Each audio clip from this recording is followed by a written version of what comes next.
Hi friends, ఇక్కడ చూసారా? కింద చూస్తే రెడ్ కలర్లో ఫుల్ కాయలు రాలిన్నాయి. ఏంటా అని పైకి చూస్తే ఒక కొమ్మం బాగా మాగిపోయింది, ఇంకో కొమ్మం పచ్చిగా ఉంది. ఈ చెట్టు నేమ్ ఏంటో మీకు తెలిస్తే కామెంట్ చేయండి. నేనైతే ఫస్ట్ టైం చూసాను. చూడంగానే చాలా హ్యాపీగా అనిపించింది ఎందుకో, అందుకే వీడియో తీసాను. మీకు తెలిసింటే కామెంట్ చేసేయండి. చూడండి కిందంతా ఎలా రాలాయో. ఈ కాయలను ఎందుకు యూజ్ చేస్తారో కూడా కామెంట్ చేయండి. నాకైతే తెలియదు. చూడండి, ఒక కాయ ఎత్తి చూపించాను ఎలాగుందో. ఇప్పుడు దీన్ని పగలగొట్టి చూద్దామా లోపల ఎలా ఉందో.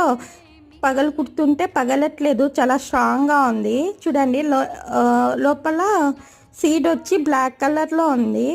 అది మొత్తం నేను రిమూవ్ చేసి చూపిస్తాను. అంటే దాంతో పగలట్లేదు. నైఫ్ ఉంటుంది కదా, చాక్ తీసుకొని బాగా క్లీన్ చేసి చూపిస్తాను. ఇక్కడ చూడండి ఇలా అయితే ఉంది. లోపల కింద వేసి ఇచ్చేస్తా అంటే కూడా మనం స్టోన్ కింద వేసి ఎలా సౌండ్ వస్తుంది అలాగొస్తుంది.